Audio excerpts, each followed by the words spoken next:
what are different types of ignition or igniters that we have? What's that? Hot surface igniter? Direct spark.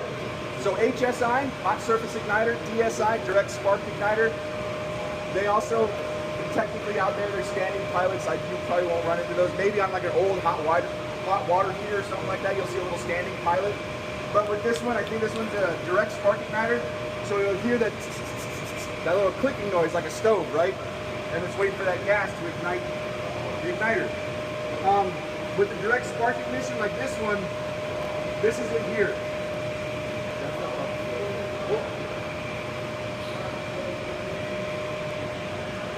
Is it a hot surface? Yeah. Let's get does anybody have a little flathead?